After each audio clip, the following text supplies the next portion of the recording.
Bonjour tout le monde, c'est l'heure de la lecture de Maria Valtorta, l'évangile qui m'a été révélé, 10e tome, 10e et dernier tome. Donc, 10e tome qui est sur la passion du Christ et la résurrection de Jésus jusqu'à la mort de Marie. Maria Valtorta qui est ici, mystique italienne qui a reçu pendant la Seconde Guerre mondiale les visions de la naissance de la Vierge Marie jusqu'à son décès, je pense, jusqu'à sa dormition, comme on dit. Donc Maria Valtorta est restée alitée pendant plus de 20 ans. Les visions lui procuraient des petites crises cardiaques. Elle a énormément souffert pendant ces visions. C'est tous les lots des mystiques, forcément. Parfois, avant ou après la vision, il y a les Marie et Jésus qui peuvent prendre la parole. Elle appelle ça les dictées. Jésus l'appelle Petit Jean qui veut dire béni de Dieu ou grâce de Dieu, ou je ne sais plus, il faudrait que je regarde. Jean était l'apôtre préféré de Jésus. Donc là, on avance lentement dans ce tome. C'est le dernier tome, mais c'est vrai, d'habitude je mets 5 jours pour lire un tome. Il y a plus de 500 pages et là, on n'est qu'à la 150e page, pour vous dire. Donc, nous avons vu l'arrestation de Jésus, le suicide de Judas, la crucifixion de Jésus. Et maintenant, aujourd'hui, je vais vous lire au maximum, mais comme je suis un peu fatiguée, je ne sais pas comment je vais pouvoir tenir, enfin, je ne sais pas jusqu'à quelle lecture je vais pouvoir tenir. Donc, on va lire l'angoisse de Marie au tombeau et l'onction du corps de Jésus.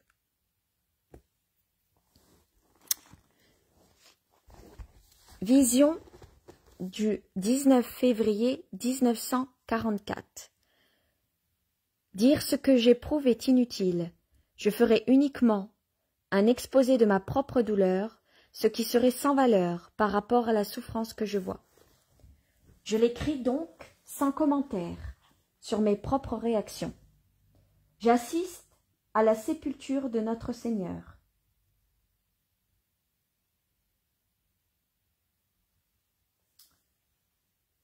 Le petit cortège, après avoir descendu le calvaire, jusqu'en bas, trouve creusé, dans le calcaire de la colline, le tombeau de Joseph d'Arimathie.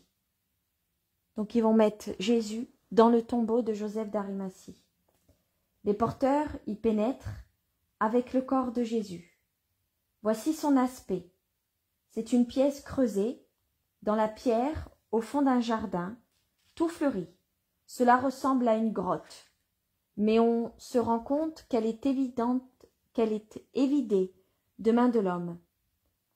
Il y a la chambre sépulcrale, proprement dite, avec ses loculi. Ils sont faits d'une manière différente de ceux des catacombes. Pour en donner une idée, ce sont des sortes de cavités rondes qui s'enfoncent dans la pierre, comme les trous d'une ruche. Pour le moment, ils sont tous vides. On voit l'œil vide de chaque loculus, comme une tache noire sur la grisaille de la pierre. Puis, précédant cette chambre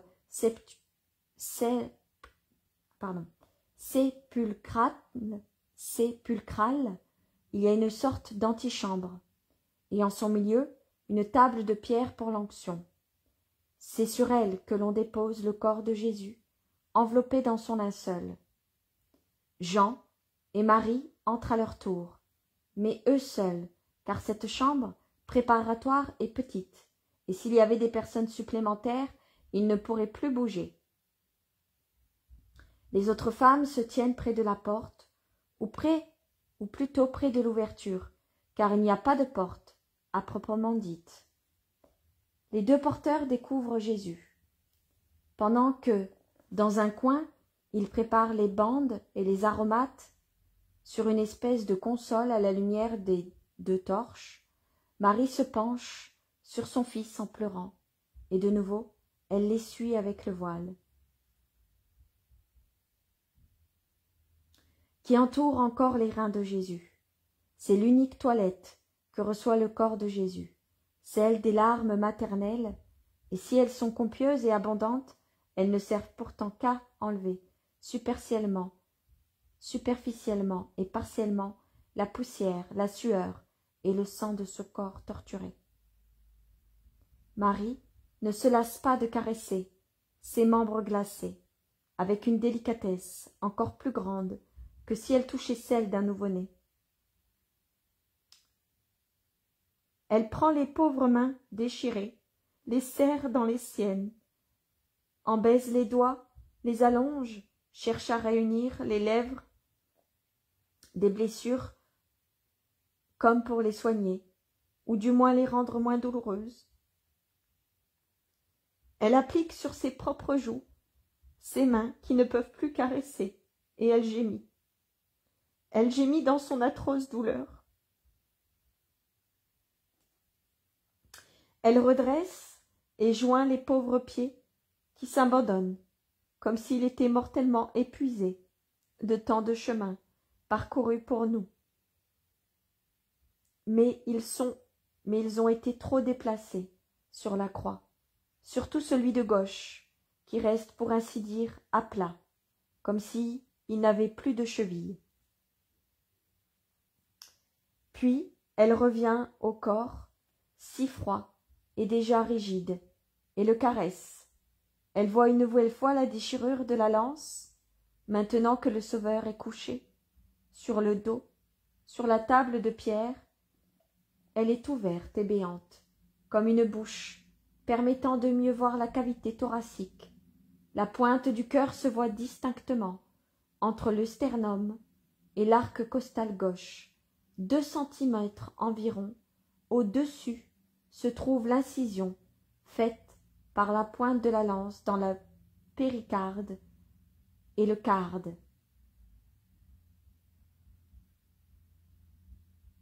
Longue d'un bon centimètre et demi, alors que l'ouverture externe du côté droit est au moins de 7 centimètres. De nouveau, Marie crie, comme sur le calvaire. Il semble que la lance la transperce, tant elle se tord de douleur, en portant les mains à son cœur. Transpercée, comme celui de Jésus. Que de baisers sur ses blessures, pauvre mère. Puis, elle revient à la tête renversée et la redresse.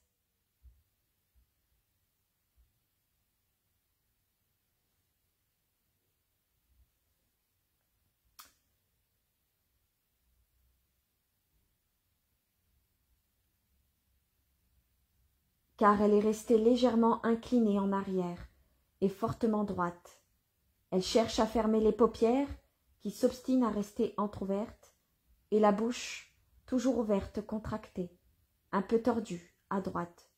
Elle peigne les cheveux qui hier seulement étaient beaux et qui sont devenus un enchevêtrement alourdi par le sang. Elle démêle les mèches les plus longues, les lisse sur ses doigts, les enroule pour leur rendre la forme des doux cheveux de son Jésus, si soyeux et si bouclés. Et elle ne cesse de gémir, car elle se souvient de l'époque de son enfance. C'est la raison fondamentale de sa douleur, le souvenir de l'enfance de Jésus, de son amour pour lui, de ses soins qui redoutaient même l'air vif pour la petite créature divine, et la comparaison avec ce que les hommes ont fait de lui. Sa lamentation me fait souffrir, tout comme son geste quand elle gémit. Que t'ont-ils fait? Que t'ont-ils fait, mon fils? Ne pouvant le voir ainsi nu, raide sur une pierre, elle le prend dans ses bras, en lui passant le bras sous les épaules, en le serrant de l'autre main sur la poitrine, et elle le berce avec le même mouvement qu'à la grotte de la Nativité. Tout cela me fait pleurer et souffrir comme si une main me fouillait le cœur.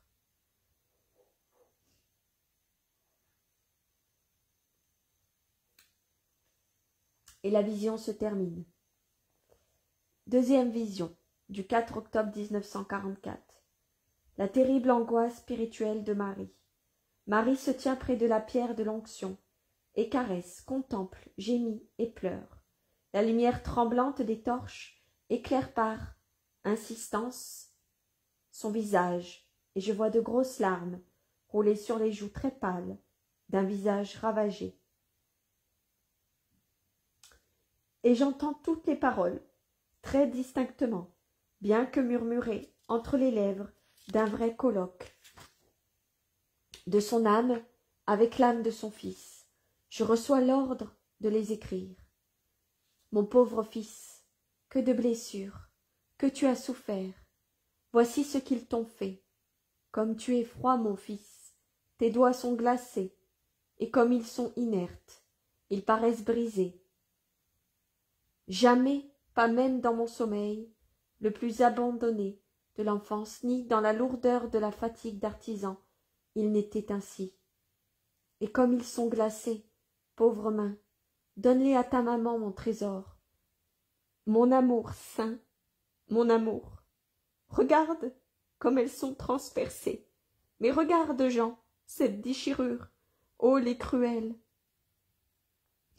Donne à ta maman cette main blessée, que je te la soigne.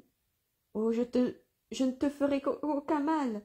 J'emploierai baisers et larmes, et je te les réchaufferai, de mon souffle et de mon amour. Fais-moi une caresse, mon fils. Tu es de glace, moi je brûle de fièvre. Ma fièvre sera soulagée par ta glace, et ta glace s'adoucira au contact de ma fièvre. Une caresse, mon fils, la dernière. Remonte un peu du temps. Remonte un peu de temps, mais j'ai l'impression que cela fait des siècles, des mois entiers, se sont passés sans caresse de ta part. Mais il me semblait être des heures, parce que j'attendais toujours ton arrivée. Et de chaque jour je faisais une heure, de chaque heure une minute, pour me dire que tu n'étais pas éloigné. Ou de plusieurs lunes, mais seulement de quelques jours. Mais seulement de quelques heures. Pourquoi le temps est-il devenu si long? Quel tourment inhumain! Parce que tu es mort, ils t'ont tué. Tu n'es plus sur la terre, non.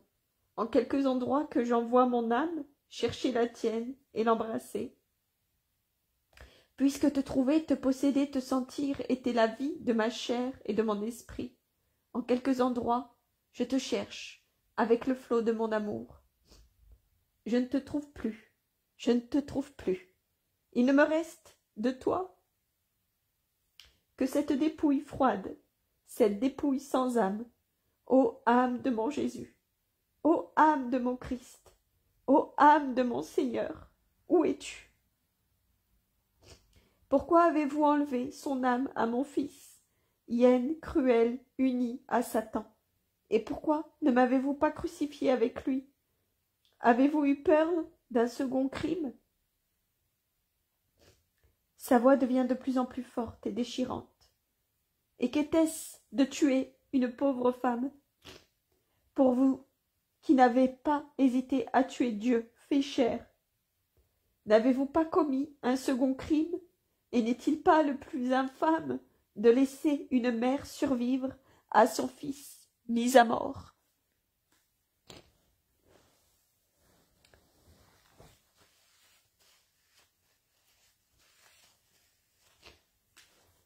Marie, qui en haussant la voix avait également levé la tête, en revient se pencher sur le visage éteint de Jésus et parle à lui seul. Ici, dans ce tombeau, nous aurions au moins été ensemble, comme nous l'avons été pendant l'agonie sur le bois. Et nous aurions fait ensemble le voyage au-delà de la vie, à la rencontre de la vie. Mais si je ne puis te suivre dans ce voyage, je peux rester ici, à t'attendre. Elle se redresse et dit à haute voix à ceux qui sont présents. Éloignez-vous tous. Moi je reste. Enfermez-moi ici avec lui. Je l'attends. Qu'est-ce que vous dites? Que ce n'est pas possible? Pourquoi n'est-ce pas possible? Si j'étais morte, ne serait-ce pas? Ne serais-je pas ici couché à son côté, en attendant d'être décomposé? Je resterais à côté de lui, mais à genoux. J'étais là à son premier vagissement, une nuit de décembre, et je le serai maintenant, dans cette nuit du mois privé du Christ. Ah, c'est une vraie nuit. La lumière n'est plus. Nuit glaciale. L'amour est mort.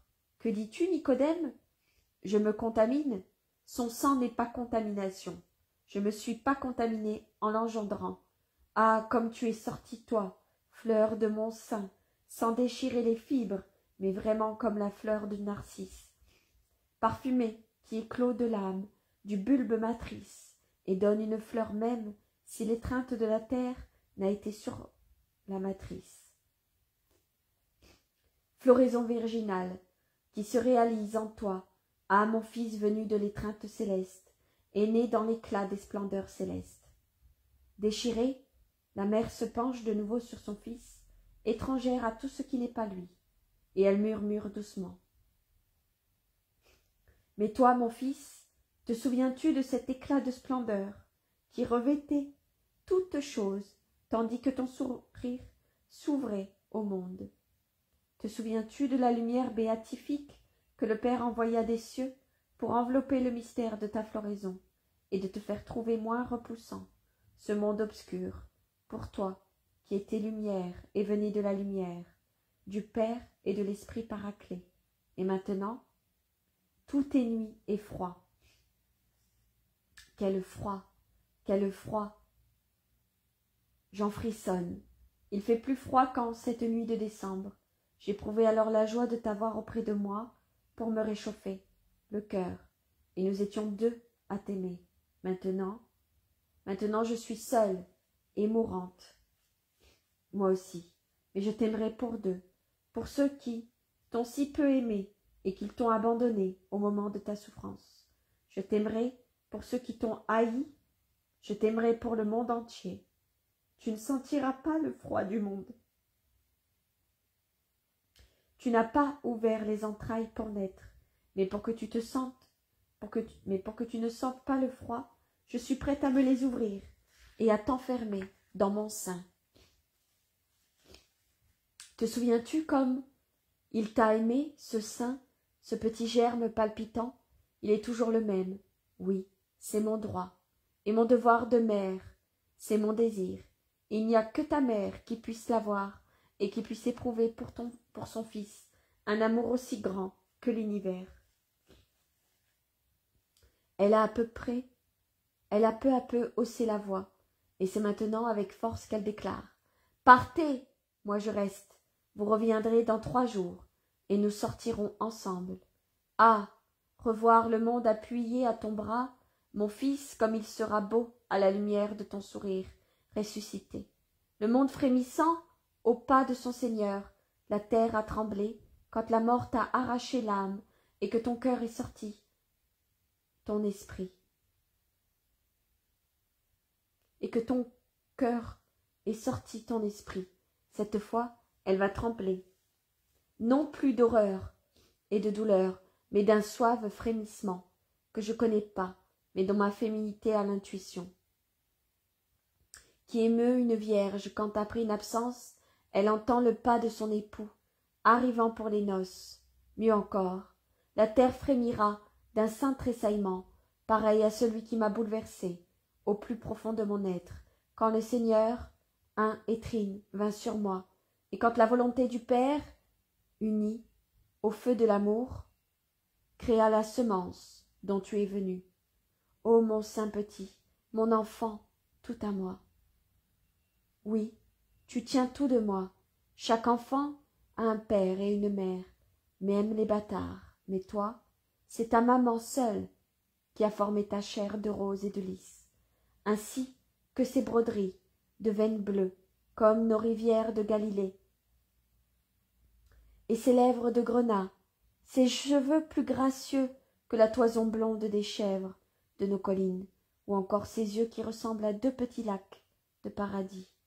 Non, ils sont plutôt de l'eau d'où coule l'unique quadruple fleuve au lieu de délices, et qui emporte dans ses 4 branches l'or, l'onyx, le béryl et l'ivoire. Les diamants, les palmes, le miel, les roses et les richesses infinies. Ô Phison, ô Géon, ô Tigre, ô Euphrate, vous êtes un chemin pour les anges qui se réjouissent en Dieu, un chemin pour les rois qui t'adorent. Essence connue ou inconnue mais vivante, et présente même dans le cœur le plus obscur. C'est ta maman seule qui t'a fait, cela grâce à son oui. De musique et d'amour, je t'ai formé de pureté et d'obéissance. Je t'ai composé, ô ma joie. Qu'est-ce que ton cœur, sinon la flamme du mien, qui s'est partagée pour se condenser en une couronne autour du baiser de Dieu, à sa Vierge. Voilà ce qu'est ton cœur. Ah! Le cri est déchirant, au point que Marie-Madeleine et Jean accourent pour la secourir. Les autres n'osent pas, même en pleurs et voilées. Elles jettent un coup d'œil par l'ouverture. Ah! Ils ont brisé. Ah! Ils t'ont brisé. Voilà pourquoi tu es si froid, et moi aussi. Tu n'as plus en toi la flamme de mon cœur, et moi, je ne puis plus continuer à vivre du reflet de cette flamme qui était mienne et que je t'ai donnée pour te faire un cœur. Viens ici sur ma poitrine, avant que la mort me tue, je veux te réchauffer, je veux te bercer, je veux te chanter. Il n'y a pas de maison, il n'y a pas de nourriture, il n'y a que la douleur. Quelle parole prophétique! Douleur, douleur, douleur pour toi, comme pour moi. Je te chantais, dors, dors sur mon cœur. Il en est de même maintenant. Dors ici, ici, ici. Déchirée et déchirante, elle s'assied sur le bord de la pierre, quand Jésus, sur ses genoux, passe un de ses bras derrière elle, pose la tête de son fils sur son épaule et appuie la sienne. Et en le tenant serré contre la poitrine, elle le berce et le couvre de baisers. Nicodème et Joseph s'approchent et placent sur une sorte de siège, de l'autre côté de la pierre, des vases, des bandes, un linceul propre et un bassin rempli d'eau, me semble-t-il, ainsi que des tampons de charpie. À cette vue, Marie demande à haute voix: « Que faites-vous là? Que voulez-vous? Le préparer? Pourquoi? Laissez-le sur les genoux de sa maman. Si j'arrive à le réchauffer, il ressuscitera plus tôt. Si j'arrive à consoler le Père et à le consoler lui de la haine des séides, le Père pardonnera plus tôt et lui reviendra plus tôt. » La douloureuse délire presque. « Non, je vous le donnerai pas. Je l'ai donné une fois je l'ai donné au monde. Et le monde n'en a pas voulu. Il l'a tué parce qu'il ne voulait pas de lui. Maintenant, je ne le donne plus. Que dites-vous? Que vous l'aimez? Bon. Mais pourquoi vous ne l'avez pas défendu? Vous avez attendu pour lui dire que vous l'aimiez. Qu'il ne puisse plus vous entendre. Quel pauvre amour que le vôtre. Mais si vous craignez que le monde, au point de ne pas oser défendre un innocent, vous deviez au moins me le rendre à moi, sa mère, pour lui permettre de défendre son enfant. Elle savait qui il était et ce qu'il méritait. Quant à vous, vous ne l'avez pas eu pour maître, mais vous n'avez rien appris. Pardon, elle dit. Quant à vous, vous l'avez eu pour maître, mais vous n'avez rien appris, n'est-ce pas? Est-ce que je mens? Mais vous ne voyez pas que vous ne croyez pas à la résurrection? Vous y croyez? Non. Pourquoi êtes-vous là, en train de préparer des bandes et des aromates? Parce que vous estimez que c'est un pauvre mort, aujourd'hui glacé, demain décomposé. Et c'est pour cela que vous voulez l'embaumer. Laissez-là vos pommades. Venez adorer le Sauveur avec le cœur pur des bergers de Bethléem. Regardez. Dans son sommeil, c'est seulement un homme fatigué qui se repose, comme il est si fatigué de son vivant. Il s'est exténué jusque dans cette dernière heure. Maintenant il repose. Pour moi, pour sa maman, ce n'est qu'un grand enfant épuisé qui dort.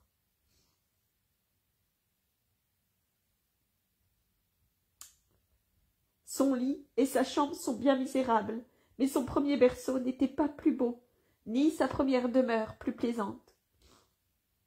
Les bergers adorèrent le Sauveur pendant son sommeil d'enfant. Vous adorez le Sauveur pendant son sommeil de triomphateur de Satan. Alors, comme les bergers, allez annoncer au monde. Gloire à Dieu, le péché est mort, Satan est vaincu, paix sur la terre et dans les cieux, entre Dieu et l'homme. Préparez les chemins pour son retour. Je vous envoie, moi, que la maternité rend prêtresse rituelle. Allez, j'ai dit que je refuse, j'ai lavé de mes larmes, et cela suffit, le reste est inutile, et ne vous imaginez pas le mettre sur lui.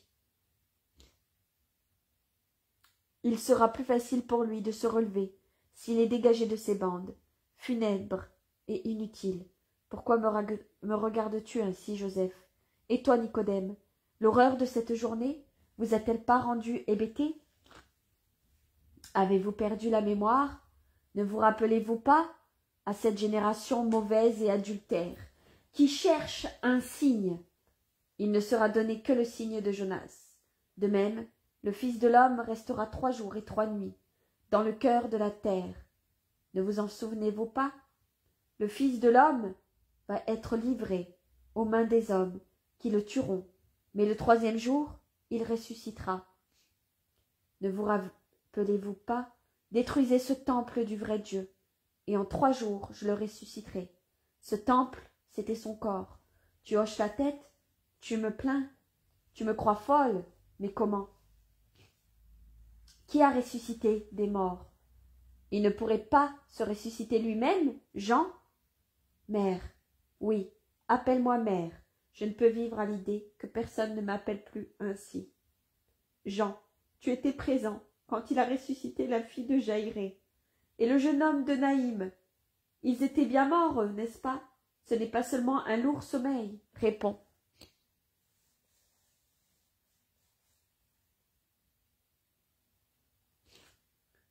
Ils étaient morts, la fillette depuis 2 heures, le jeune homme depuis 1 jour et demi. Et ils se sont levés à son commandement. Ils se sont levés à son commandement. Vous avez entendu, vous deux? Vous avez entendu? Mais pourquoi hochez-vous la tête? Peut-être voulez-vous dire que la vie revient plus vite chez un homme jeune et innocent? Mais mon enfant est innocent. Il est éternellement jeune. Il est Dieu, mon fils. Marie jette un regard déchirant et fiévreux sur les 2 hommes qui, accablés mais inexorables, disposent les rouleaux de bande, désormais trempés dans les aromates. Elle a étendu son fils sur la pierre avec la délicatesse d'une mère qui dépose son nouveau-né dans son berceau. Elle fait 2 pas, se penche au pied du lit funèbre où Marie-Madeleine pleure à genoux. Elle la saisit par l'épaule, la secoue et l'appelle. « Marie, réponds-moi. Il pense que Jésus ne peut ressusciter parce qu'il est l'homme et qu'il est mort de blessures. Mais ton frère n'est-il pas plus âgé que lui? Si. N'est-il pas devenu tout entier une plaie? Si. N'est-il pas décomposé avant même de descendre du tombeau? Si. Et n'est-il pas ressuscité au bout de 4 jours d'asphyxie et de putréfaction? Si. Et alors? Un silence grave et prolongé lui répond. Puis un cri inhumain. Marie vacille en portant une main à son cœur. Ils la soutiennent, mais elle les repousse. Du moins, elle paraît les repousser, car en réalité, elle rejette ce qu'elle est seule à voir, et elle crie. Arrière, arrière cruelle, par cette vengeance-là, tais-toi, je ne veux pas t'entendre, tais-toi. Ah, il me mord le cœur. Qui, mère? Oh, Jean, c'est Satan. Satan qui dit, il ne ressuscitera pas. Aucun prophète ne l'a annoncé. Dieu très haut, aidez-moi, tous vous qui êtes des esprits bons et des personnes pieuses. Ma raison vacille. Je ne me rappelle plus de rien. Que disent les prophètes? Que dit le psaume? Ah, qui va me répéter les passages qui parlent de mon Jésus? C'est Marie-Madeleine qui, de sa voix d'orgue, récite le psaume de David sur la passion du Messie.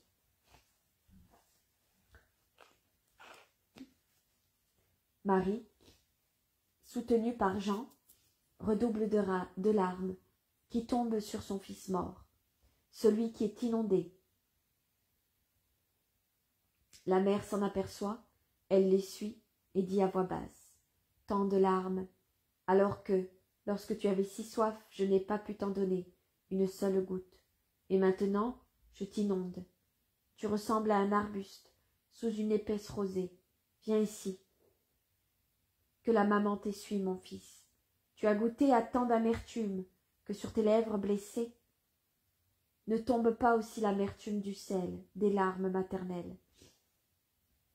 Puis elle appelle à haute voix: Marie, David, ne dis pas. Connais-tu Isaïe? Dis-moi ces paroles. Marie-Madeleine récite le passage sur la passion et finit dans un sanglot. Il a livré sa vie à la mort et fut compté parmi les malfaiteurs, lui qui a enlevé les péchés du monde et a prié pour les pécheurs. Ah, tais-toi, pas la mort, pas livré à la mort, non, non. Ah, que votre manque de foi, allié à la tentation de Satan, me met le doute au cœur. Devrais-je ne pas te croire, mon fils, ne pas croire à ta sainte parole? Parle à mon âme, des rives lointaines où tu es. Allez délivrer ceux qui attendent ta venue, que ton âme s'adresse à mon âme, qui attend à mon âme qui est ici, toute prête à l'écouter. Dis à ta mère que tu reviens, dis, le 3e jour je ressusciterai.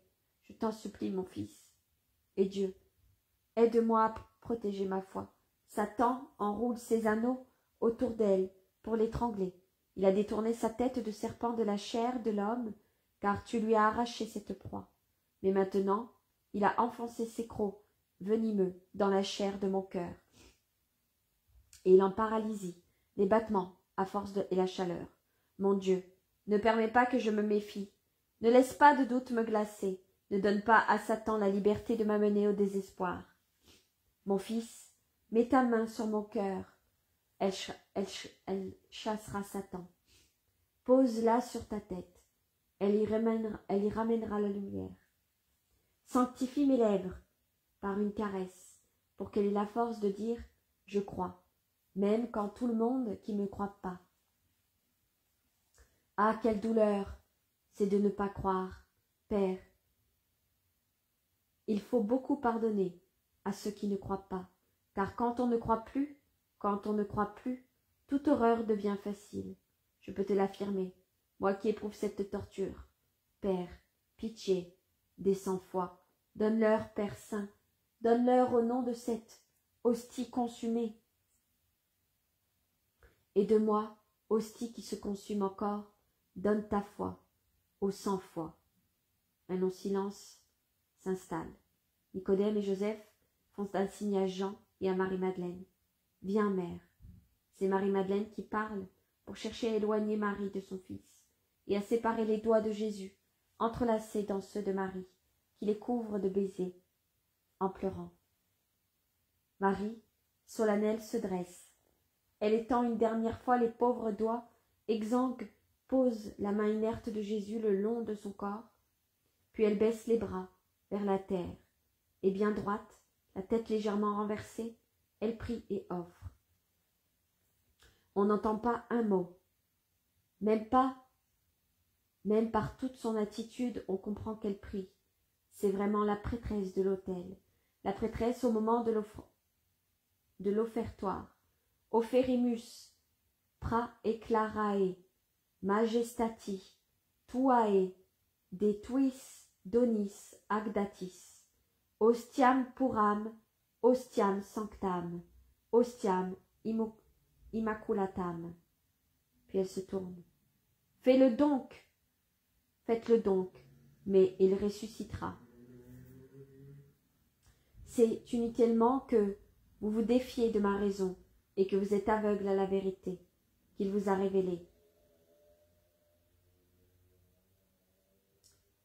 Et ce que je viens de vous lire, Ophéremus praeclarae, majestati tuae tetus donis, agdatis ostamia puram, ostamiam sanctum, ostamiam immaculatam, qui veut dire, nous offrons à ta suprême majesté, de tes dons et de tes bienfaits, l'hostie pure, l'hostie sainte, l'hostie sans tache.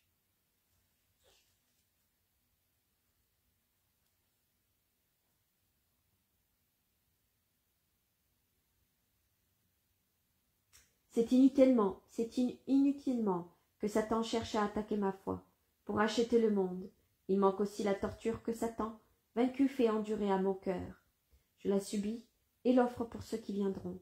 Adieu mon fils, adieu mon enfant, adieu mon petit, adieu, adieu, saint, bon, très aimé et aimable, beauté, joie, source de salut, adieu sur tes yeux, sur tes lèvres, sur tes cheveux d'or, sur tes membres glacés, sur ton cœur transpercé, oh, sur ton cœur transpercé.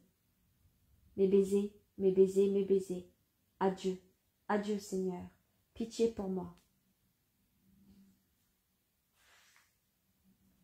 Et la vision se termine.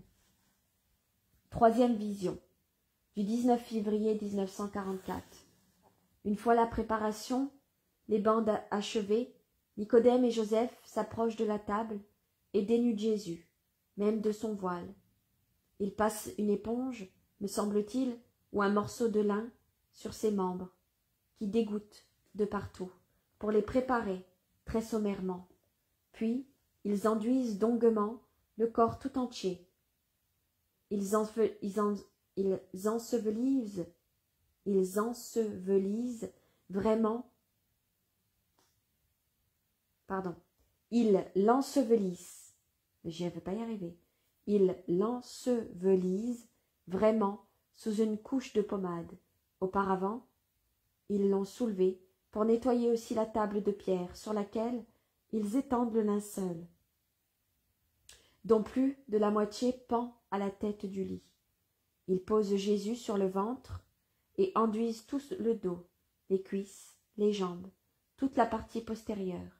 Ceci fait, ils le retournent délicatement en veillant à laisser intacte la couche de pommade, puis ils font aussi l'onction de la partie antérieure, d'abord le tronc, ensuite les membres, d'abord les pieds et en dernier lieu les mains, qu'ils joignent sur le bas-ventre.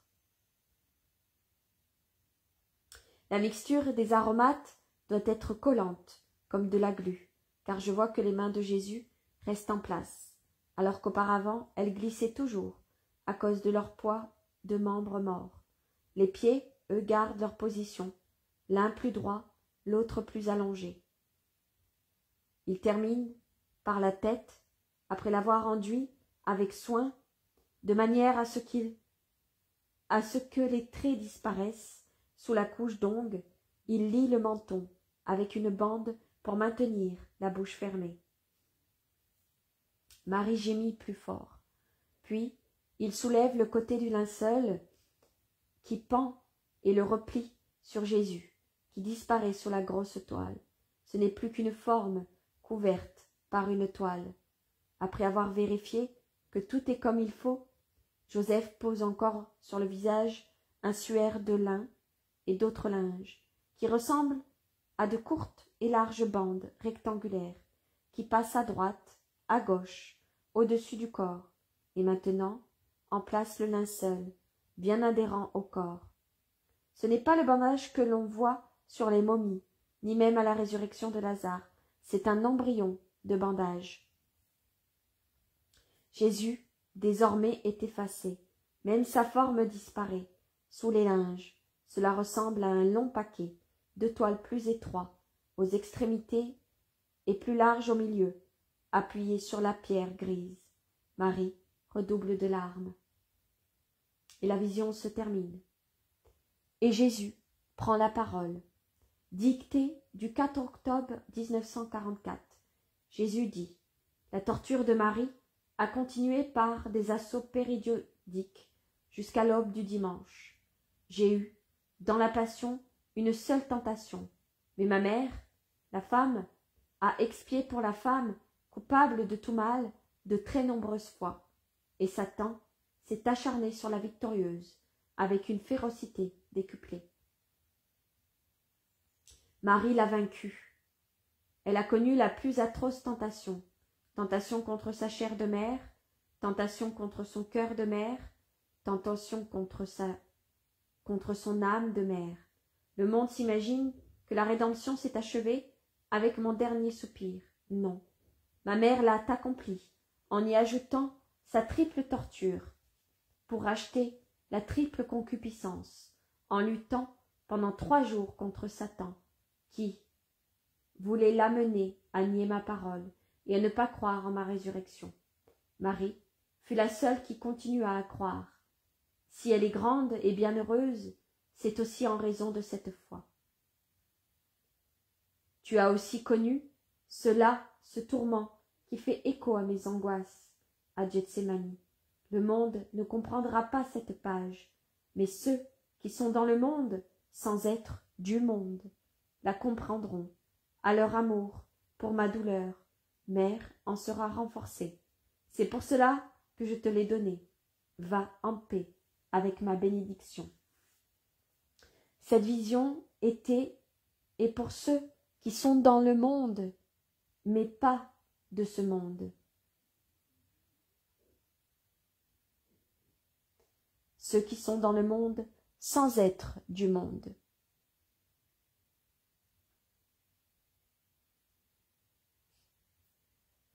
La fermeture du tombeau et le retour au cénacle. 28 mars 1945. Vision. Joseph d'Arimathie éteint l'une des torches, jette un dernier coup d'œil et se dirige vers l'entrée du tombeau, en tenant bien haut la torche allumée restante.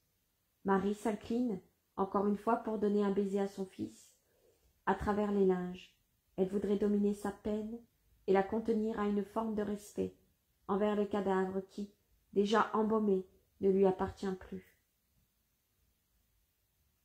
Mais quand elle est toute proche du visage, voilée, elle ne se maîtrise plus et tombe dans une nouvelle crise de désolation. On la soulève, de là, non sans peine, et on l'éloigne plus difficilement. Encore, de la couche funèbre, on remet en place les toiles dérangées, et c'est plutôt porté que soutenu qu'on emmène la pauvre mère. Elle s'éloigne en tournant encore la tête pour voir son Jésus, qui reste seul dans l'obscurité du tombeau. Ils sortent dans le jardin silencieux, dans la lumière du crépuscule, la relative clarté, redevenue après la tragédie de Golgotha, commence déjà à s'affaiblir à cause de la nuit qui tombe. Et là, dans le verger de Joseph, sous les branchages épais, bien qu'encore sans feuilles et à peine garnis des boutons blancs, rosés des pommiers, étrangement en retard, alors qu'ailleurs ils sont couverts de leur épanoui, et même déjà fécondés de fruits minuscules. La pénombre est encore plus avancée qu'ailleurs. Il roule la lourde pierre du tombeau dans son logement. Les longues branches d'un rosier ébouriffé descendent du haut de la grotte vers le sol et semblent frapper à cette porte de pierre et dire « Pourquoi ne fermes-tu devant une pleure? Pourquoi te fermes-tu devant une mère en pleurs? Ils paraissent verser, eux aussi, des larmes de sang, de leurs pétales rouges, qui s'effeuillent avec les corolles qui s'étendent le long de la pierre sombre, et les boutons serrés qui frappent contre l'inexorable fermeture. Mais bientôt, cette porte du tombeau sera mouillée d'un autre sang et d'autres larmes. Marie, jusqu'alors soutenue par Jean, relativement tranquille, malgré ses sanglots, se dégage de l'apôtre, et avec un cri qui, je crois, a fait trembler jusqu'aux fibres des plantes, elle se jette contre la porte, s'attaque à sa saillie pour la repousser. Elle s'écorche les doigts et se brise les ongles sans y parvenir. Elle fait pression jusque avec sa tête contre contre la saillie rêche. Son gémissement a quelque chose du rugissement d'une lionne qui s'évanouit sur le seuil de la trappe, où sont enfermés ses lionceaux, pleine de tendresse et féroce dans son amour de mère. Elle n'a plus rien de la douce Vierge de Nazareth, de la femme patiente que l'on connaissait jusque-là. Elle est une mère seulement et simplement la mère liée à son enfant, par toutes les fibres de sa chair et de son amour. C'est la plus vraie maîtresse de cette chair qu'elle a engendrée, l'unique maîtresse après Dieu, et elle refuse que cette propriété lui soit dérobée. C'est la reine qui défend son diadème, son fils.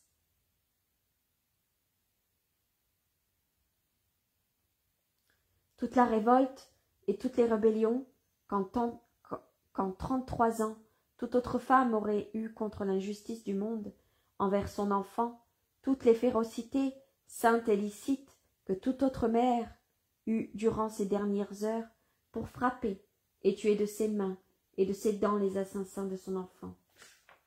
Tout ce que, par amour du genre humain, elle a toujours dompté, s'agite maintenant dans son cœur, bouillonnant dans son sang, mais malgré la douleur qui la fait délirer, elle reste douce, elle ne fait pas d'imprécations, elle ne s'acharne pas, elle demande seulement à la pierre de s'ouvrir, de la laisser passer, car sa place est à l'intérieur, là où se trouve Jésus.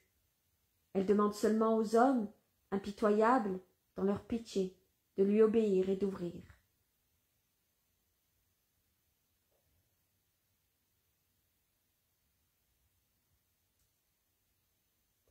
Après avoir frappé et ensanglanté de ses mains la pierre qui résiste, elle se tourne et s'appuie les bras ouverts, en embrassant encore les deux bords de la pierre, puis, avec sa grande majesté, de mère douloureuse, elle ordonne « Ouvrez !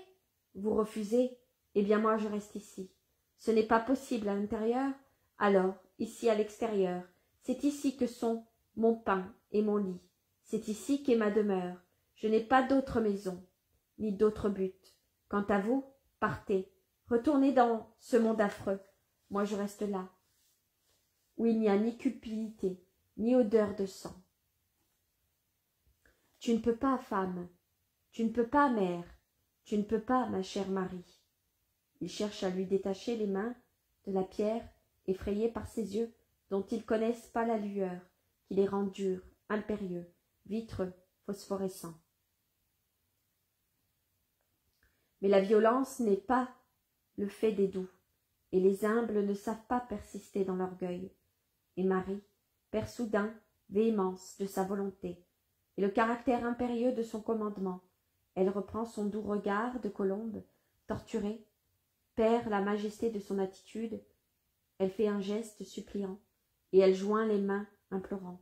« Laissez-moi, au nom de vos morts, au nom des vivants, que vous aimez, ayez pitié d'une pauvre mère, écoutez, écoutez mon cœur, il a besoin de paix pour perdre ce battement cruel.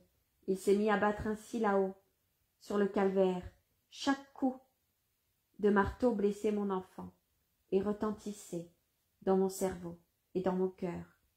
Ma tête est pleine de bruit, des chocs, et mon cœur palpite au rythme des coups.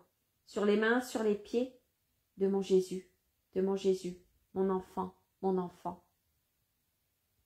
Sa torture qui paraissait calmer, après sa prière au Père, Père,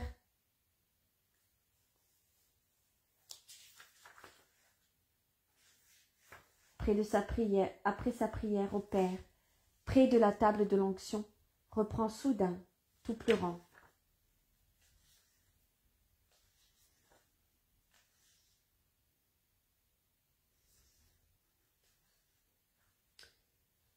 J'ai besoin de n'entendre ni cris, ni coups. Or le monde est rempli de voix et de rumeurs. Toute voix me rappelle le grand cri qui a pétrifié le sang dans mes veines, et toute rumeur me semble être le son du marteau sur les clous. J'ai besoin de ne pas voir de visage d'homme. Or le monde est plein de visages. Cela fait presque 12 heures que je vois des visages d'assassins. Judas, les bourreaux, les prêtres, les juifs, tous des assassins, au loin, au loin. Je ne veux plus voir personne. En tout homme, il y a un loup et un serpent. J'éprouve à l'égard de l'homme dégoût et peur. Laissez-moi ici, tous sous ces arbres, paisibles, sur cette herbe fleurie. D'ici peu, il y aura les étoiles. Elles ont toujours été mes amies et les miennes. Elles ont toujours été ses amies et les miennes. Hier soir, elles ont tenu compagnie à notre solitaire agonie. Elles savent tant de choses. Elles viennent de Dieu. Ô mon Dieu, mon Dieu. Elle pleure et s'agenouille. Paix, mon Dieu, il ne me reste que toi. Viens, ma fille, Dieu te donnera la paix. Mais viens, demain c'est le Shabbat pascal. Nous ne pourrions pas venir t'apporter de quoi manger. Je ne veux pas de nourriture, je veux mon enfant. Je me rassasie de ma douleur et me désaltère de mes larmes. Ici, entendez-vous comme pleure ce petit duc. Il pleure avec moi, et d'ici peu les rossignols en feront autant. Et demain, dans le soleil, ce sera autour des calandres, des fauvettes et de tous les oiseaux qu'il aimait, et les tourterelles viendront avec moi pour frapper cette pierre et dire « Lève-toi, mon amour, et viens, amour qui te tient dans les fentes du rocher, dans les retraites escarpées, que je vois ton visage, que j'entende ta voix. » Ah, que dis-je, les assassins sournois ont eux aussi interpellé Jésus avec des mots de cantique. Des cantiques? Oui, venez filles de Jérusalem, voir votre roi, portant le diadème dont la couronne sa patrie, le jour de son mariage, avec la mort, le jour de son triomphe de Rédempteur. Regarde Marie, les gardes du temple arrivent, partons pour qu'ils ne crachent pas sur toi leur mépris. Les gardes? Leur mépris? Non, ce sont des lâches, et si je marchais sur eux, terrible dans ma douleur, ils fuiraient comme Satan devant Dieu. Mais je me souviens que je suis Marie, et je ne les frapperai pas comme j'en aurai le droit. Je resterai bonne. Ils ne me verront pas, ils ne me verront même pas, et s'ils me voient et me demandent « Que veux-tu » je leur rétorquerai l'aumône de respirer l'air embaumé qui sort de cette fente. J'ajouterai, au nom de votre mère, tous ont une mère, le bon larron l'a dit aussi. Mais ces gens sont pires que les larrons, ils vont insulter. Y aurait-il encore une insulte que je ne connaisse pas après celle d'aujourd'hui? C'est Marie-Madeleine qui trouve la raison, qui peut plier la douloureuse et obéissante à l'obéissance. Tu es bonne, tu es sainte, tu es la foi, et tu es courageuse. Mais nous, que sommes-nous? Tu le vois, la plupart ont fui, ceux qui restent tremblent. Le doute qui est déjà en nous dominerait. Toi, tu es la mère. Tu n'as pas seulement des droits et des devoirs sur ton fils, mais des devoirs et des droits sur ce qui appartient à ton fils. Tu dois revenir avec nous, parmi nous, pour nous rassembler, pour nous rassurer, pour nous infuser ta foi. Tu l'as dit, après lui, ce sera plus facile de ressusciter, s'il est débarrassé de ces bandes inutiles. Moi, je le déclare, si nous arrivons à nous unir dans la foi et la résurrection, il ressuscitera plus vite. Nous l'appellerons par notre amour, Mère, Mère de mon Sauveur, reviens avec nous, toi qui es l'amour de Dieu, pour donner cet amour que tu possèdes. Veux-tu donc que la pauvre Marie de Magdala, que Jésus a sauvée avec tant de pitié, se perde de nouveau? Non, on me le reprocherait. Tu as raison, je dois revenir, aller à la recherche des apôtres, des disciples, de la famille, de tous, pour leur dire « Croyez, et ils vous pardonnent ». À qui ai-je dit ces mots? Ah, à Judas. Il faudra, oui, il faudra le rechercher, même lui, car c'est le plus grand des pécheurs. Marie reste la tête inclinée sur la poitrine, elle tremble presque de dégoût, puis elle reprend. Jean, tu iras à sa recherche, et tu me l'amèneras. Tu dois le faire, et je dois le faire. Père, que cela aussi soit pour la rédemption de l'humanité. Amen. Allons. Elle se lève, ils sortent du jardin, à moitié obscur, les gardes les regardent sortir sans intervenir. La route poussiéreuse est ravagée par la marée humaine.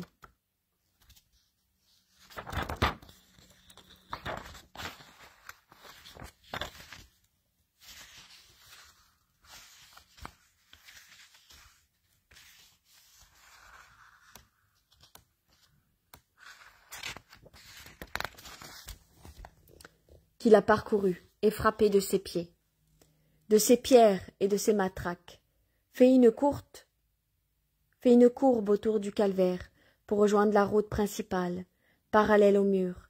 Les traces de l'événement y sont encore plus visibles. Par 2 fois, Marie pousse un cri et se penche pour étudier le sol, avec une mauvaise lumière, car elle semble voir du sang, et elle pense que c'est celui de son Jésus. Mais dans la mêlée de la fuite, le petit torrent qui court le long de la route gazouille doucement dans l'épais silence qui envahit toute la ville, paraît abandonné, tant il n'en provient que du silence. Voici le petit pont qui conduit au rude chemin du calvaire, et en face, la porte judiciaire. Avant de passer dessous et de disparaître, Marie se retourne pour porter un dernier regard vers le sommet du calvaire. Et elle verse des larmes, désolée, puis elle dit « Allons-y, mais conduisez-moi, je ne veux pas voir Jérusalem, ses rues et ses habitants. » « Oui, oui, mais pressons-nous, ils vont fermer les portes, et comme tu vois, leur garde est renforcée. Rome craint des soulèvements. » Elle a raison. Jérusalem est un repère de tigres. C'est une tribu d'assassins, une horde de brigands. Ce n'est pas seulement vers les biens matériels, mais vers les vies humaines, que ces usurpateurs tendent leurs griffes rapaces. Cela fait 32 ans qu'ils dressent des pièges contre la vie de mon enfant. C'était un agneau de lait et de rose, c'était un petit agneau, aux cheveux d'or frisés. Il savait à peine dire maman, faire ses premiers pas et rire de ses petites dents entre ses lèvres de clair corail, quand ils sont venus pour l'égorger. Ils prétendent maintenant qu'il avait blasphémé, violé le Shabbat, poussé à la révolte, visé au trône, péché avec la femme. Mais qu'avait-il fait alors? Quel blasphème pouvait-il avoir proféré s'il avait à peine appelé sa maman? Que pouvait-il violer de la loi, si lui, l'Éternel innocent, était alors aussi le petit innocent de l'homme? Quelle révolte! Pouvait-il soulever, s'il ne savait même pas faire un caprice? Ah, quel trône aurait-il visé? Il avait son trône sur la terre et au ciel. Il n'en demandait pas d'autre. Au ciel, car il avait le sein du Père, et sur terre, il avait mon sein. Jamais il n'a eu un regard sensuel, et vous, qui êtes jeune et belle, vous pouvez le certifier. Mais à cette époque, l'exercice de ses sens se bornait aux besoins de tiédeur et de la nourriture. Et il était plein d'amour, oui, mais pour mon sein tiède, pour y poser son petit visage et dormir ainsi, et pour mon sein duquel mon amour s'est collé du lait. Ô mon enfant, il voulait ta mort, c'est la vie ton unique trésor qu'il voulait t'enlever. Il voulait enlever à sa mère, au fils, son fils à la mère, pour nous rendre les plus misérables, les plus désolés de l'univers. Pourquoi ôtez-vous la vie aux vivants? Pourquoi vous arrogez le droit de retirer ce miracle qu'est la vie? Et bien de la fleur et de l'animal, le bien de l'homme. Mon Jésus, ne vous demandez rien, ni argent, ni bijoux, ni maison. Il en avait une, petite et sainte, et il l'avait quittée par amour, pour les hommes, les hyènes, la demeure qu'a le petit de l'animal, il y avait renoncé pour vous. Et c'est pauvre et seul qu'il a parcouru le monde, sans même le lit que lui avait construit le juste, sans même le pain que lui cuisait sa maman. Et il a dormi là, où c'était paisible, il a mangé comme il a pu, chez des gens honnêtes, comme tout fils d'homme, ou sur la couchette formée, par l'herbe des prés, veillé par les étoiles, assis à une table où partage avec des oiseaux de Dieu les grains de blé et les fruits. Des ronces sauvages, il ne vous demandait rien, mais au contraire, il vous donnait. Il voulait seulement la vie pour vous donner la vie, par sa parole. Et vous, et toi, Jérusalem, vous l'avez dépouillé de la vie. Es-tu rassasié et repu de son sang et de sa chair, ou cela te suffit-il pas de te repaître de son cadavre? Et loin d'être rassasié d'opprobre et de tourments, veux-tu encore t'acharner et jouir de déshonorer ses dépouilles et de revoir ses spasmes de douleur, ses tremblements tués? Sommes-nous arrivés? Pourquoi vous vous êtes arrêtés? Cet homme, que veut-il, Joseph? Que dit-il? En fait, Joseph a été accosté par un des rares passants, et dans le silence absolu de la ville déserte, on entend très bien leurs paroles. On sait que tu es entré dans la maison de Pilate. Tu as profané la loi, et tu en rendras compte. La Pâque t'est interdite. Tu es devenu impur. Toi aussi, Elchias, tu m'as touché. Or je suis tout couvert de sang du Christ et de sa sueur de mort. Ah, horreur, écarte-toi, éloigne-toi de moi ce sang. Elchias, c'est un des membres du Sanhédrin qui a comploté pour faire tuer Jésus. N'aie pas peur, il t'a déjà abandonné et maudit. Mais toi aussi tu es maudit. Et maintenant que tu t'es accoquiné avec Pilate, n'espère pas pouvoir soustraire le cadavre. Nous avons pris des mesures pour que ce petit jeu cesse. Nicodème s'est approché lentement, tandis que les femmes se sont arrêtées avec Jean, en s'adossant à un portail fermé. « Nous l'avons vu, » répond Joseph. « Lâche, vous avez peur même d'un mort, mais de mon jardin et de mon tombeau, je fais ce que bon me semble. Nous verrons cela, nous verrons. J'en parlerai à Pilate. Oui, tu forniques avec Rome maintenant. » Nicodème s'avance. « Mieux vaut avec Rome qu'avec le démon. Comme vous êtes des séides. Et du reste, dis-moi, comment donc reprends-tu courage? Il y a un instant, tu fuyais en proie à la terreur. C'est déjà passé pour toi? Ce qui est arrivé ne te suffit-il pas? Une de tes maisons n'est-elle pas brûlée? Tremble donc, le châtiment n'est pas fini. Il vient, au contraire, il te menace, comme la némésis des païens. Ni gardien, ni sceau n'empêcheront le vengeur de se lever et de frapper. Maudit sois-tu. Elchias s'enfuit et va buter contre les femmes. Il le comprend et lance une injure grossière à Marie. Jean, sans un mot, fait un saut de panthère et le jette à terre. Il le maintient avec ses genoux, lui serre les mains autour du cou et lui intime. Demande-lui pardon, ou je t'étrangle, démon. Il ne le lâche que lorsque l'homme, pressé, à moitié asphyxié par les mains de Jean, gémit. Pardon. Mais son cri a attiré la ronde. Halte là! Qu'est-ce qui se passe? Encore des séditions? Arrêtez-vous, ou vous serez frappés. Qui êtes-vous? Joseph d'Arimathie et Nicodème, autorisés par le proconsul à ensevelir le Nazaréen, mis à mort, qui reviennent du tombeau, avec sa mère, son disciple, ainsi que ses parents et amis. Cet homme a offensé la mère de Jésus, et on l'a obligé à demander pardon. C'est tout? Il fallait l'étrangler. Allez, soldats, arrêtez cet homme. Que veut-il d'autre, ces vampires? Même le cœur des mères? Salut, Juifs! Mais quelle horreur! Ce ne sont plus des hommes, Jean. Sois bon avec eux. Prends en compte le souvenir de mon Jésus. qui est aussi ton Jésus. Il prêchait le pardon. Mère, tu as raison, mais ce sont des criminels, et ils me font perdre la tête.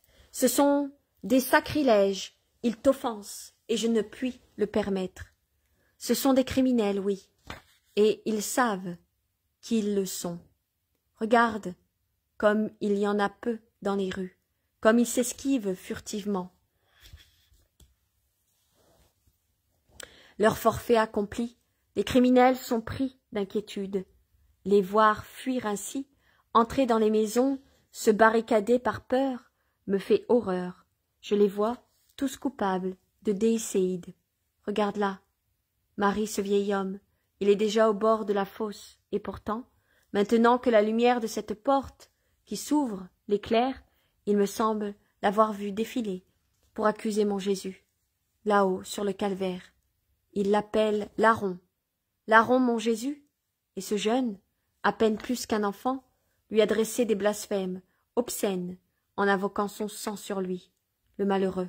Et cet homme, il est si musclé et si fort, ne serait-il pas abstenu de le frapper? Oh, je ne veux pas voir. Regardez, sur leur visage se superpose le visage de leur âme, et ils n'ont plus de figure d'homme, mais de démon. Ils se montraient bravaches contre l'homme lié, le crucifié, et maintenant, ils fuient. Ils se cachent, ils s'enferment, ils ont peur. De qui? D'un mort? Pour eux, ce n'est qu'un mort, puisqu'ils nient qu'il soit Dieu. De quoi donc ont-ils peur? À qui ferment-ils leurs portes? Au remords? À la punition? C'est inutile. Le remords est en vous. Il vous poursuivra éternellement. La punition n'est pas humaine, et contre elle, les verrous et les bâtons, les portes et les barreaux ne servent à rien. Elle pénètre au-delà des murs et des portes, et vous marque de sa flamme céleste, pour le châtiment surnaturel qui vous attend. Le monde viendra au Christ, à celui qui est le Fils de Dieu et le mien. Il viendra à celui que vous avez transpercé. Mais vous, les Caïens d'un Dieu, vous serez marqués pour toujours comme l'opprobre de l'espèce humaine. Moi, qui suis né de vous, moi qui suis la mère de tous, je dois dire que pour moi, votre fille, vous n'avez été que des parâtres. Dans la foule infinie de mes enfants, vous êtes ceux qui m'imposez le plus d'efforts pour vous accueillir, car vous êtes souillés du crime envers mon enfant, et vous ne vous en repentez pas en disant « Tu étais le Messie, nous te reconnaissons et nous t'adorons. » Voici une autre ronde romaine, l'amour n'est plus sur la terre, la paix n'est plus dans le monde, des hommes, haine et guerre s'agitent comme des torches fumeuses. Ceux qui dominent ont peur du déchaînement de la foule. Ils savent, par expérience, que lorsque cette bête, qui s'appelle homme, a senti le goût du sang, elle devient avide de carnage. Mais ne le craignez pas, ce ne sont pas des vrais lions, ni de vraies panthères, ce sont des hyènes, très lâches. Ils s'acharnent sur l'agneau sans défense, mais ils redoutent le lion, armé de lances et son autorité. Ne craignez pas ces chacals rampants. Votre pas ferré les met en fuite, et l'éclat de vos lances les rend plus doux que les lapins. Ces lances, l'une d'elles a ouvert le cœur de mon fils, laquelle, leur vue est une flèche dans mon cœur, et pourtant je voudrais les avoir toutes dans mes mains, qui tremblent pour voir quelle est celle qui porte encore les traces du sang, et dire « C'est celle-là, donne-la-moi, soldat, donne-la à une mère en souvenir de ta mère lointaine, et je prierai pour elle et pour toi. Aucun soldat ne me la refuserait, car ces hommes de guerre ont été les meilleurs devant l'agonie du fils et de la mère.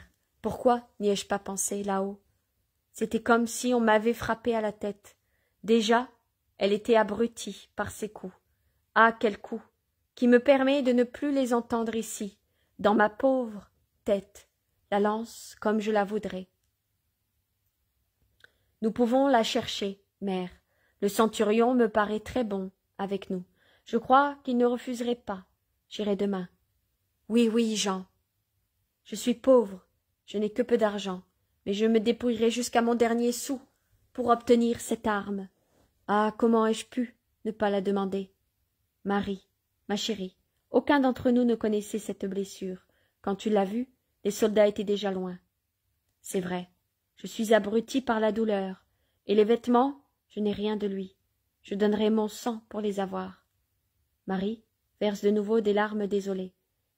Elle arrive ainsi dans la rue où se trouve le cénacle, et il est temps, car elle est épuisée, et se traîne vraiment comme une vieille femme.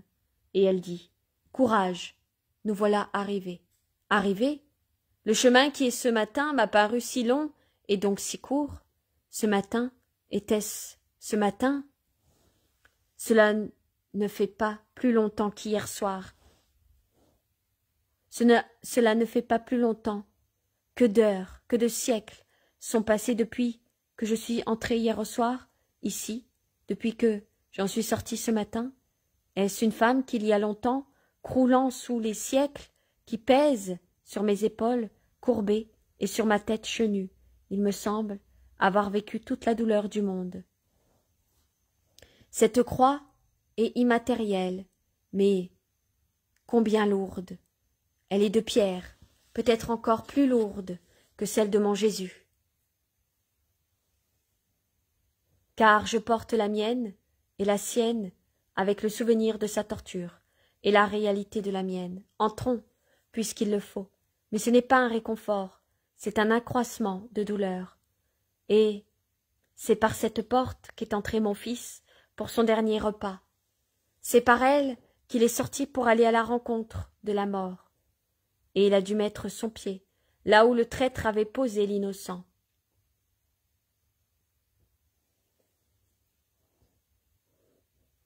C'est contre cette porte que j'ai vu Judas. Oui, j'ai vu Judas, et je ne l'ai pas maudit. Je lui ai parlé, au contraire, comme une mère déchirée, déchirée pour son fils bon et pour ce fils mauvais. J'ai vu Judas, c'est le démon que j'ai vu en lui, moi, qui ai toujours tenu Lucifer dans mon talon et ne considéré que Dieu. N'ai jamais posé les yeux sur Satan. J'ai connu son visage en regardant le traître. J'ai parlé avec le démon. Il s'est enfui, car il ne supporte pas ma voix. L'aura-t-il quitté maintenant? Je pourrais ainsi parler à ce mort et moi, qui suis mère, le concevoir à nouveau avec le sang d'un Dieu, pour l'enfanter à la grâce. Jean, jure-moi que tu le rechercheras et que tu ne te montreras pas cruel envers lui. Je ne le suis pas, moi qui pourtant en aurais le droit. Oh, laissez-moi entrer dans cette pièce où mon Jésus a pris son dernier repas, là où la voix de mon enfant a prononcé en paix ses dernières paroles. Oui, nous le trouverons, mais maintenant, regarde, viens ici, là où nous étions hier. Repose-toi. Salut, Joseph et Nicodème, qui se retirent. Je les salue, oui. Oh, je les salue, je les remercie, et je les bénis. Mais viens, viens, tu vas le faire à loisir. Non. Ici, Joseph? Ah, je n'ai connu personne de ce nom, qui ne m'aime pas. Marie, femme d'Alphée, éclate en sanglots. Ne pleure pas. Même ton Joseph, c'était par amour que ton fils se trompait. Il voulait me donner la paix humainement. Mais aujourd'hui, tu l'as vu, tous les Josephs sont bons, avec Marie. Joseph, je te remercie, toi aussi, Nicodème. Mon cœur se prosterne sous vos pieds, fatigué à cause de tant de chemin fait pour lui, pour les derniers honneurs qui lui ont été rendus. Je n'ai que mon cœur à vous donner, et je vous le donne. Ami loyaux, mon fils, et pardonnez pardonnez les paroles d'une mère transpercée. Vous a dit au tombeau, qu'une mère transpercée vous a dit au tombeau. Toi qui es sainte, c'est à toi de pardonner, dit Nicodème. Sois bonne maintenant, repose dans ta foi, nous viendrons demain. ajoute Joseph. Oui, nous viendrons. Nous sommes à tes ordres. C'est le Shabbat demain, objecte la gardienne de la maison. Le Shabbat est mort. Nous viendrons. Adieu. Que les seigneurs soient avec nous. Et ils s'en vont. Viens, Marie. Oui, mère, viens. Non, ouvrez. Vous m'avez promis de le faire après les salutations. Ouvrez cette porte. Vous ne pourrez la fermer à une mère qui cherche à respirer dans l'air l'odeur du souffle, du corps de son enfant. Ne savez-vous pas que ce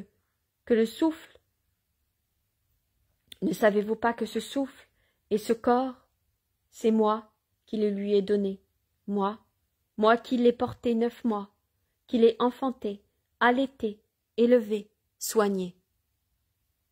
Ce souffle est le mien. Cette odeur de chair est la mienne, c'est la mienne, rendue plus belle chez mon Jésus. Laissez-moi la sentir une fois encore. Mais oui, ma chère, ma chérie, demain, aujourd'hui tu es exténuée, tu es brûlante de fièvre, tu ne peux pas, tu es malade. Oui, malade, mais c'est parce que j'ai, dans les yeux, la vue de son sang, et dans le nez, l'odeur de son corps couvert de plaies, que je vois la table où il s'est appuyé vivant et en bonne santé, que je sente le parfum de son corps juvénile. Ouvrez. Ne me l'ensevelissez pas une 3e fois. Déjà, vous me l'avez caché sous les aromates et les bandes, puis vous me l'avez enfermé sous la pierre. Maintenant, pourquoi refuser à une mère de retrouver son dernier vestige dans le souffle qu'il a laissé derrière cette porte? Laissez-moi entrer. Je chercherai par terre, sur la table, sur son siège, les traces de ses pieds, de ses mains, et je les baiserai. Je les baiserai jusqu'à me consumer les lèvres. Je chercherai. Peut-être trouverai-je un cheveu de sa tête blonde, un cheveu qui ne soit pas couvert de sang. Savez-vous donc ce qu'est le cheveu d'un fils pour sa maman? Toi, Marie, femme de Clopas, et toi, Salomé, vous êtes mère, et vous ne comprenez pas? Jean, écoutez-moi. Je suis ta mère, c'est Jésus qui t'a rendue telle. Lui, tu me dois obéissance. Ouvre, je t'aime, Jean. Je t'ai toujours aimé, parce que tu l'aimais, et je t'aimerai plus encore. Mais ouvre, te dis-je. Tu ne veux pas? Ah, je n'ai donc plus de fils? Jésus ne me refuserait jamais rien, parce qu'il était mon fils. Tu refuses? Tu ne l'es pas? Tu comprends pas ma douleur? Oh Jean, pardon. Ouvre. Ne pleure pas, ouvre. Oh Jésus, écoute-moi. Que ton esprit opère un miracle. Ouvre à ta pauvre maman cette porte que personne ne veut ouvrir. Jésus. Marie serre les poings et frappe la porte bien close. Son déchirement est au paroxysme. Elle finit par pâlir en murmurant « Ô mon Jésus, je viens. » Elle se renverse sans force dans les bras des femmes qui pleurent. Elles la soutiennent pour l'empêcher de tomber aux pieds de cette porte et la transportent ainsi dans la pièce en face. Et la vision se termine. Je termine de vous... J'arrête là de lire. Parce que je vous lirai une autre demain. Demain, je vous lirai seulement une vision, mais elle est assez longue. Demain, je vous lirai la nuit du vendredi saint. Je vous dis... qu'est-ce que je vous dis? Je vous souhaite une bonne soirée. Je vous dis à demain pour l'évangile, ou pour la lecture, ou pour les prières et les neuvaines. Que Dieu vous accorde sa paix. Jésus et Marie, leur miséricorde et leur amour. Surtout leur amour.